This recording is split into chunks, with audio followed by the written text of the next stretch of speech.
Welcome back to another Tranquil Waters devlog. So in one of my previous videos I created a low poly water system which a lot of you seem to like. There was one problem, however. It was not scalable. So what I did basically in that video, I added a game object, slapped the necessary information and showed it to you guys. Now, in a perfect situation, you would have an ocean system that can take care of multiple of these game objects, all working with each other to give the player a sense of an actual ocean. And that is exactly what we will be tackling today. So I hope you enjoyed the video, and before we continue, if you are new to the channel, first of all, hello. I'm an indie soul game developer currently working on Tranquil Waters, a casual exploring game set in the 17th century. Let's just get started. Now, getting the ocean to split into multiple chunks was actually the easiest part, and that is what I began with.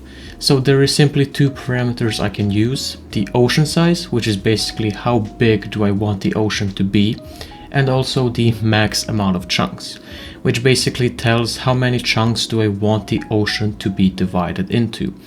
For example, 16 means that we want 4 rows and 4 columns, which gives us, surprise surprise, 16 total chunks. So now that we have our chunks, let's move on to something more interesting.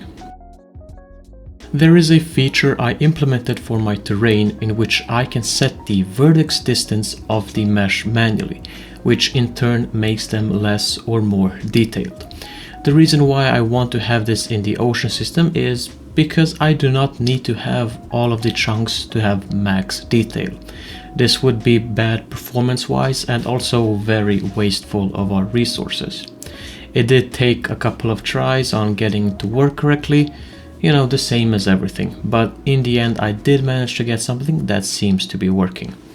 Simply what I did was, for every chunk I got the distance from the current chunk to the center chunk where our player would be, and to calculate the distance I used the Manhattan distance algorithm, and I then used the same method to also find the furthest possible distance and divided the two.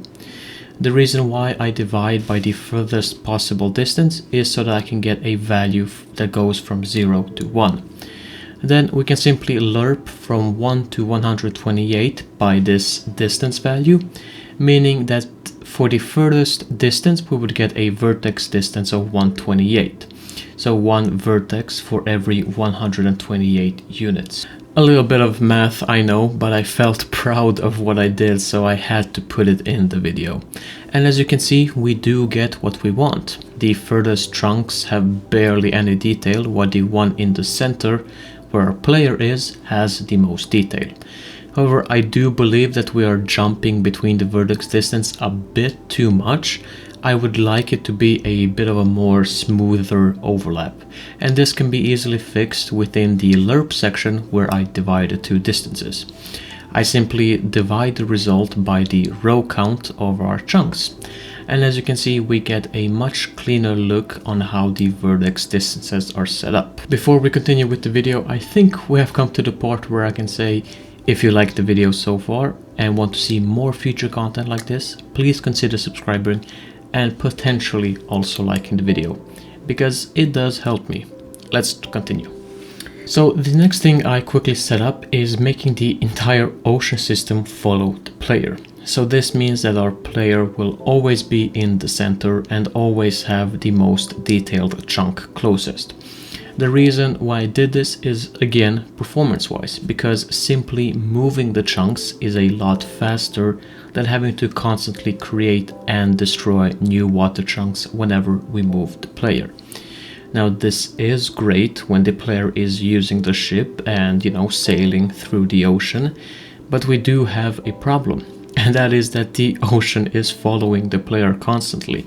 So once the player gets on land, the water chunks are gonna continue following it, which is no good, of course. Now the solution for this, we will get it another video, because currently I don't really have any good ones. If you have any recommendations on how to solve it, please let me know in the comments. I'm kind of stuck here. But we have more important stuff, and that is, of course, physics. Mainly the buoyancy part of it, at least. But before we start making things float again, I want to mention that I have already implemented the buoyancy in one of my previous videos. So if you want to know how I did that, I recommend to check it out.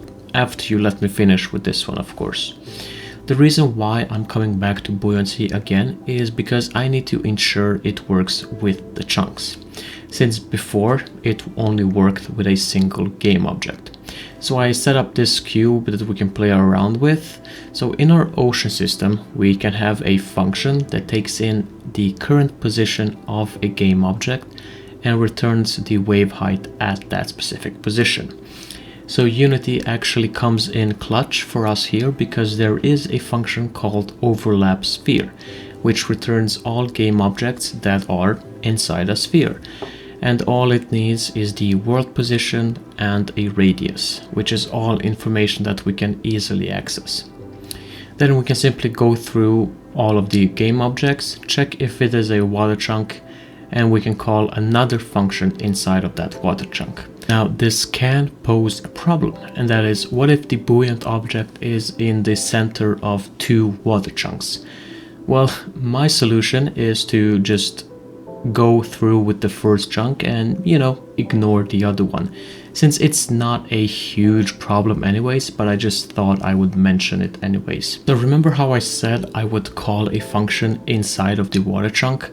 Well, I do that because up until now, all I figured out is which water chunk is the buoyant object colliding with, but the actual wave height data lives in each of the water chunks.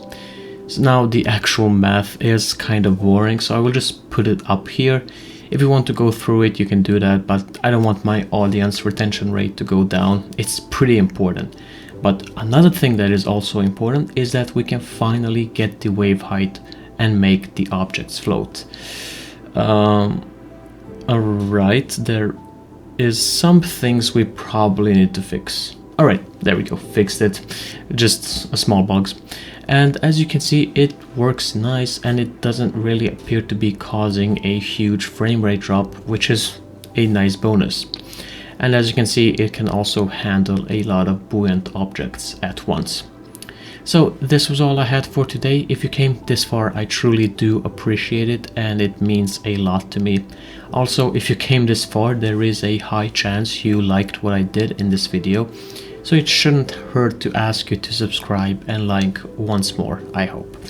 If you also have any suggestions on improvements, please let me know, because it could definitely be good with some improvements. Again, thank you so much and I will talk to you in the next devlog.